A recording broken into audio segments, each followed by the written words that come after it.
I feel like we're not even making good enough music to even... Wow. Yeah. That's a big statement, bro. Découvre en exclusivité tous tes artistes d'ici en t'abonnant maintenant à la chaîne du Warmup. We got a special guest. A very special guest, my man Ollie. What's up, Holly? Yeah, what's up? It was good, it was good. Come You closer good? to the mic, bro. Get closer to the mic. Yo, don't be shy, man. Don't get shy on me. This is home. This is home, bro. How you doing, man? I'm good, man. Right before you got here, like a few seconds actually, Anthony was asking me about you, and well, not asking me, we were talking about you, and I was saying we had the Rap Politique Monday. Yeah. And we feel like it's important to have these conversations with behind the scenes guys also, not only like media guys, but also behind the scenes guys as well as rappers.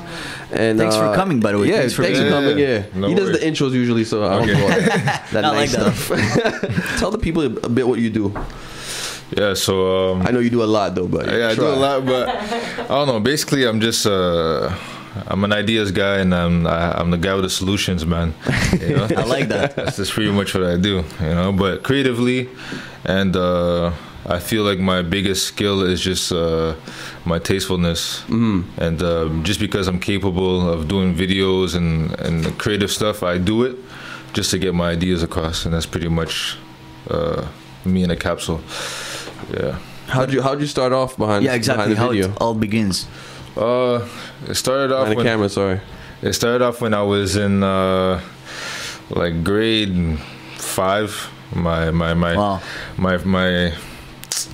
My teacher, my grade 5 teacher, would enter this film competition every year, and basically he told us to each come up with an idea, and he would take the best one. So everybody came up with an idea. My idea was a classroom that was watching The Simpsons, and he left for recess, and Bart Simpson jumps out the TV and he starts wrecking the school, and then after the teacher's blaming the kids. Shout out to this TV show, man. Like, for real. Simpson, man. Yeah, Wow. I love that show, you know. So like, yeah, the kids get blamed for all the mess that's happening. They're telling the teacher it's Bart Simpson. The teacher's like, "What are you guys talking about?"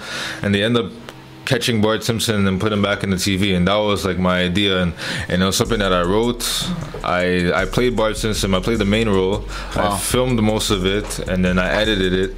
So like my classroom was just like all my little minions just doing the extra little details. But we entered the film competition, and all the awards were passing, and then the last one was like best short film in Quebec, and we got that one.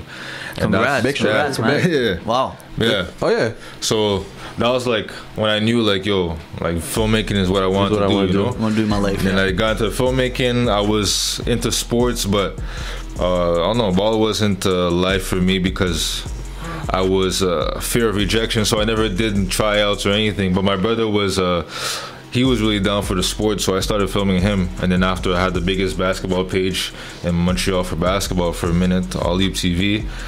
And then from there, I got recruited to go to Tedford Mines, a basketball academy, and that's where Chris Boucher came from. So I was there during his career when he was here in Quebec, and I contributed a little bit. And then now he's in the league. And I tried to stay in Quebec, but in school wasn't working. I came here. I worked at Switch, and I didn't work at Switch and Knobs, but I was there in the studio just chilling all the time, and then telling artists what to do and stuff. And at first they're like, yo, who's this kid, you know, telling me to redo my line, you know? But then they respected me for it. So then I became like I guess a voice that people listen to, and then eventually, yeah, I sort of a consultant. Yeah, and then I just started getting into that stuff, and now today I'm, you know, people like really respect my word. I would like to believe, and yeah. Name some of the guys you've worked with. Shit, a lot of guys. I know. I heard. Yeah, a lot of guys. So I worked with pretty much Canicule. Shout out to all the. SHREEZ last project. Last drop. I did some stuff for that. Crazy. I did stuff for Ice, HUSSER. I did stuff for probably pretty much everybody in blockchain. Nice. Nate HUSSER, Spang Squire, Young Troy. We work very closely now. Pretty City. Yeah, there's a lot of names. Dope artists, yeah, for sure. Yeah. So we saw ZEINA also. ZEINA, yeah, Slim. recently. ZEINA was a big video. She was there like 2 weeks ago. Yeah, Shayla, and then also Tylene. I did her debut project too. Nice. That was really big for me.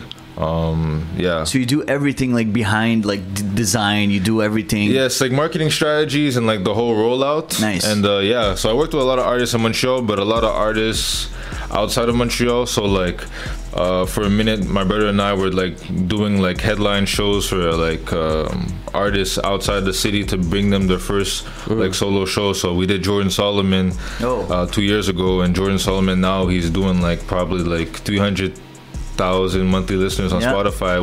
We helped him get his first 1 million streams, you know, and then also we did the year after, we did Local City, you know, and then we helped him do his album. We had billboards all over Toronto. So yeah, we did a little. So you don't sleep actually, right? So this is not sleep. The other day you left the office and you went to work pretty much. So it was 10:30, 11. Wow. Yeah. But that's good. I mean, what's your opinion on where we're at right now in Montreal in terms of like urban music, hip hop, or R&B, or where is it going? Is it going anywhere? Do you feel like there's something missing? I feel like we're slowly finding identity, but I would say the person that has the identity at this current moment would be ZEINA. Yeah, big shout out to ZEINA. Yeah, as far as big shout out. As far as everybody else, I feel like a lot of people don't know what their identity and what they want to be. So another artist I could say that's really like finding something is like Young Choi, Pretty City, because a lot of their music, every time they try new things so that they're gonna find their sound eventually, and then after when we find the sound, then we're gonna push on that and take advantage of that. But as far as anything else, I mean, the French side I can't really speak on it because they're doing very well. Yeah. But English side, I feel like we're still missing a lot. You know, I think it's just the education part of like what it takes to get to the next level, you know. So you're saying it's not only necessarily music, it's everything around it? I feel like the music should speak for itself, but we're not in the position to make that happen because, you know, like I feel like in Toronto, for example, you go downtown Toronto, there's like digital billboards where you see guys like it's coming, new song on Spotify, hopefully, this and that, you know. So these little small pieces that we don't have here, and also the fact that the government's like not letting certain songs be played in clubs or on the radio holds us back on many levels. But all that aside, I feel like we're not even making good enough music to even. Wow. Yeah. That's a big statement, bro. I'm not gonna shy away from it. We're not making. I mean, like, okay, so for example, like yesterday you were speaking of on your story, you're speaking of K-Goon, and I'm also bringing it up because, like, I was actually listening to, like, watching a bunch of his videos yesterday afternoon. Funny enough, and he's an artist. I feel like the music is A1. Yeah. But there might be issues with everything else. That's the thing, like. It took me a while to actually like K-Goon's music because for a minute I saw your story, by the way. I saw your story. That's why we text him like, yo, listen to the show, we bring your guy, you know, on the show. He's like, yo, I'm gonna tune in, for sure. Okay, I think he called me like 2 times. Exactly. He called me. Shout out to K-Goon. For a minute, like, I wasn't really a fan of K-Goon. Like, I grew up with him, you know. Yeah. And like I said on my story, the fact that like we didn't work together, and not that he didn't want me to shoot anything. I never went to him to ask him to shoot anything either, you know. I expected him to come to me, but it was a big I don't know, it was kind of wild of me to expect the man to come shoot something. So the fact that we didn't get to work, for a minute I was like, yo, forget K-Goon, I don't want to listen to this guy. And his projects will come out and I'll listen to it, I'll be like, yeah, whatever, you know. But this year when we worked together, and it's crazy because we worked after the fact, he made his big post about camera guys charging underpaying, I mean overcharging and all that, you know. We ended up working after that, and that's where I got to really appreciate K-Goon, and I had to like go back and listen to his projects and be like, okay, yeah, this guy is actually like, you know, really good. And like, you know, for a couple of G's, I went to go listen to a couple of G's, and I was listening to the actual like verses, and I was like, yo, this guy is really like really rapping, you know. So that's where I was like, oh man, like this guy is special. But I know that he's doing it independently, and he doesn't have the support system or the team really behind him to really bring him where he needs to be. And also I feel like a lot of people are also sleeping on their own potential, and I feel like him too, he's not actively out there as he should be, you know. But we have a couple videos in the vault right now sitting. In the vault? Yeah. See, but I mean, at some point the responsibility is his as an entrepreneur. To don't stop and like, you know, just keep pushing it. Exactly. You know, like he has a song with Murder Beats, and you know, it's been there, and we're like, yo, why are we not putting this out, you know? And also, like, I realized, because it's the same thing for Troy, the same thing for ZEINA. They have songs that they feel like it was gonna bring them to the next level, but they're waiting to be at the next level so they can put that out. But yeah, that could be the one. That could be the one that's gonna bring them there, you know. So why not put it out now? That's probably the song that's gonna change their life, you know. So I feel like there's another thing that's playing with artists mentally to not want to put out their best records, you know. And maybe it's a lack of confidence, not believing that they could write another song like that. But you know, you have to do it. Just try. That's funny. I've experienced that with some artists also, that they have a song that you feel is the one, but they just keep it in the bag. They just keep it in the bag. They don't want to take it out. They're scared to put it out. I mean, not scared to put it out, but they just feel like they have to save it. They have to save it for the special moment. But like you said, that could be the one. It could be the one that changed their life. That you know? changed their life. I don't know, man. So that's pretty much what we're dealing with. And yeah, once again, I think another thing is identity issues, man. A lot of people. The brand also, nice pictures, you know. It's nice pictures. Like a lot of people have iPhone pictures, and like people don't want to, you know, thinking about having to have a photographer. Thinking to have to pay somebody to follow you to take pictures and stuff is like, it's a lot, you know. But you have to make that investment. Like I linked up with CJ Flemings, and shout out to him and Shane, his manager. Like they came with a whole like vault full of pictures that they have for like probably a whole year. If they need to post anything, if we go back into lockdown, that they have pictures waiting, and they probably have like 38 videos in that vault too that's sitting there, whether music videos, whether just random content, anything. So you know, they're operating in a way where like they're ready for any opportunity, ready for any situation, you know. So but that's not everybody that's able. I mean, everybody's able, but not everybody's thinking about that. But like also a lot of people don't have managers neither. So like, you know, I really feel like artist's job is to just make the music. They don't have to think about anything else, and that's what I'm doing with Troy right now. Like Troy is fortunate enough to have his own studio. He only records himself and Pretty on occasions, and every day he's making music. So when I come, I'm the one not thinking for him, but you know, being like, okay, this is what we should do, that we should do. You Give know, him advice. Yes, artwork, this, that. Outside like, looking in, you know. And then I have Q, my brother, that's just getting the BTS. So I had to like put myself. Shout out to the big bro. Yes, little bro. Oh, little bro. Jesus, bro. He's like.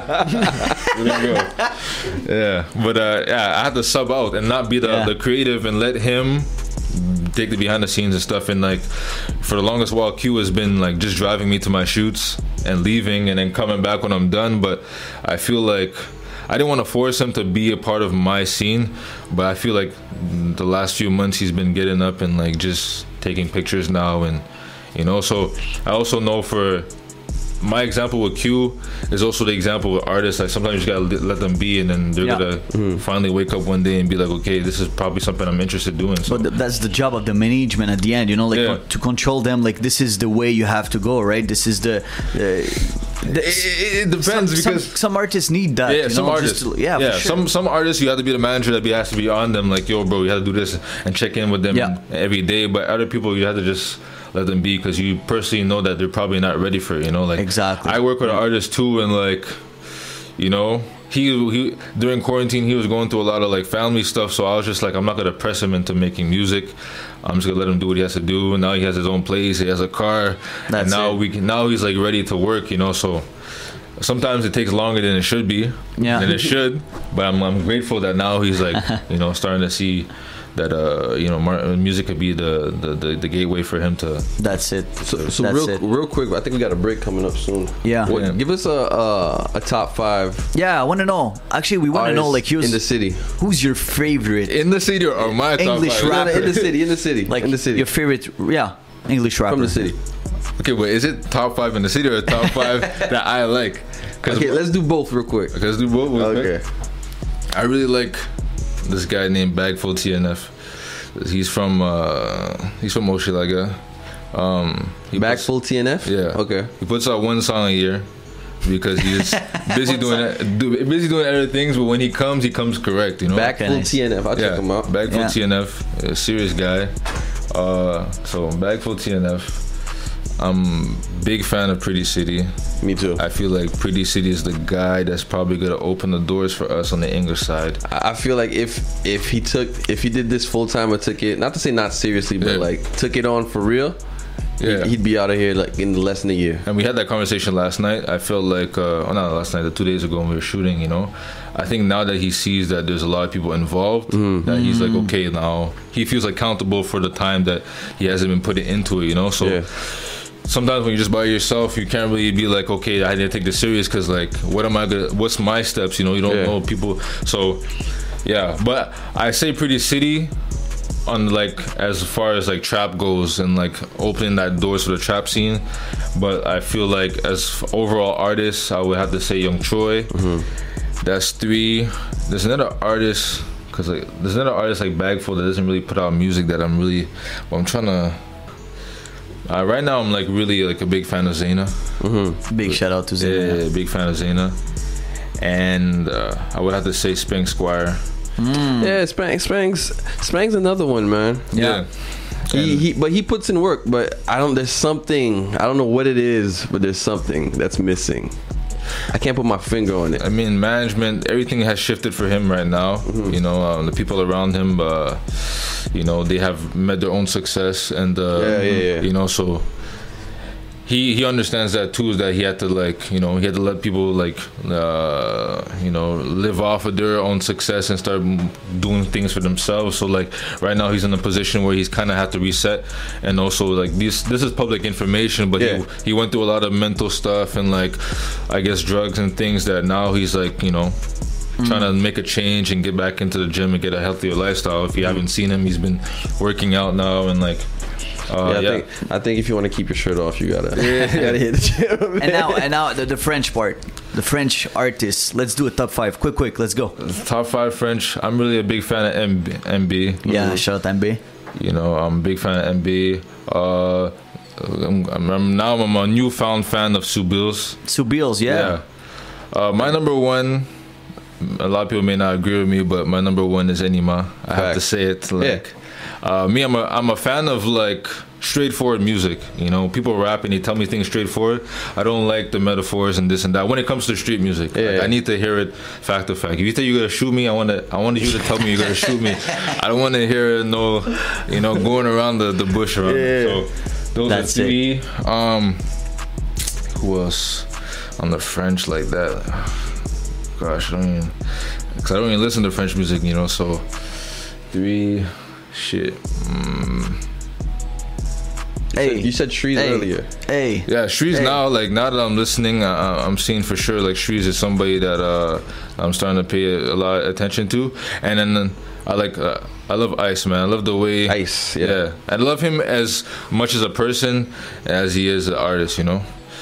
Big shout out. That's for sure. But Ice. I think but once again I need to go back to and say like as far as like overall in the city like top and this is like overall artists like the music and their character, I would have to say that Nate HUSSER is probably the most built artist that we have. And shout out to Nate. In terms of character, in terms of his approach and everything, I would say that K-Goon as well, because you know the way he interacts, the way he brings the drama that we need. Like he's very wow, he brought it here. I like that. He brought it here. So it's very like entertaining and not to the point where it's disrespectful, because I feel like K-Goon is a very like I don't know, he's a very solid person, and he understands, you know, like places like where to take it and where not to, you know, because he also like, you know, he has, you know, he came here, he mentioned things about you know, whoever the case is, but when I speak to him personally, he doesn't wish anything bad, you know, like. So I know that he, you know, he says things sometimes, but he also a person that reflects a lot, you know. And he wouldn't wish anything bad on anybody, you know. But I feel it. So I know you're working on a lot of projects, always busy. So we want to know everything. I mean, yo, to be honest, during quarantine, first time around, I put myself in a big hole trying to take all the projects, thinking and, like, about it, like trying to help everybody, you know, and like, and it's because shout out to Subils that got me started, you know. Like I think like quarantine changed my life because of Subils putting out his album. Nice. Like I did like like 13 pieces of content. Born to Shine? Yeah, we rolled it out properly. And from there, everybody was like, oh shit, like who did this? And then how did he trust you to do all of that? Because that's rare here. I mean, he trusts PO and PO trusts me. PO. So it's pretty much like that's like me and PO are pretty close right now. You know? Okay. Like No Limit cover, like I did the cover for No Limit and the rollout for that too. You know, so I've been working with PO for a good minute now. I like PO since the beginning of the year. So I like him. When quarantine came and they're like, yo, we can't do digital, we can't shoot anything anymore, like we need to do digital work. And they called me right away, you know. So I made a plan and we put out like 13 pieces of work. So from there, like everybody's like, oh shit, like this is how things should go. I hope, you know. And then after we started just working with a bunch of people, but I put myself in a big like pile of work, and now my plan for the future is basically to just lock in with the best artists and lock in with certain people. And only the beginning, that's it. Yeah, and like, that's it. It's gonna suck for those who really want to work with me, but also like I have my own goals, I have my own things that I want to do, and it's unfair for people, projects. For people not to want me to be the best I can be, you know. So my goals is my biggest goal is to help somebody open the door to Montreal on the English side, because I think the French side, that's dope. I could help, but there's not much I can do, and it's not really my interest. I see what you're saying, but I think your vision is also a big part of helping artists like reach their goals, open up in bigger markets. So exactly, I don't think it being French or English is it doesn't really matter what side it's gonna be, but I really would like for an English artist to like make it out of here. So I'm really putting the extra time in for as of now, and I'm trying to start a YouTube as well. Start a YouTube channel. I'm about to do a social experiment called the SoundCloud Rapper Experiment. So nice. Basically, I'm gonna become an artist on SoundCloud. Oh shit! And I'm gonna document the whole process of me like choosing a name and then taking beats off the internet and being an artist on a low budget, and also showing the difference between low budget and actually putting money up for nice concept, during things. So I want to show all the process, and I want it to be educational. So those that I can't give my services to, I want them to be able to take this like information off my YouTube channel and be able to do it for themselves, or to show the creators that they want to work with, like, yo, this is what I need to get done, you know. And that's pretty much my goal. When I finish that series, I'm gonna go do a restaurant social experiment too. So I'm gonna go find a restaurant, I'm gonna go build the Instagram, and I'm gonna do the same thing as well. So you're keeping the same goals, like no sleep, that's it, right? So this is good to know. For real, thank you very much for coming. Thank you for being here. We can follow you on Instagram, Facebook, YouTube, eventually on YouTube. My Instagram is olly.ever, OLLY. And Twitter too, but I don't really. I treat Instagram like it's Twitter. I talk shit there. That's a lot of it. That's it. Découvre en exclusivité tous tes artistes d'ici en t'abonnant maintenant à la chaîne du Warmup.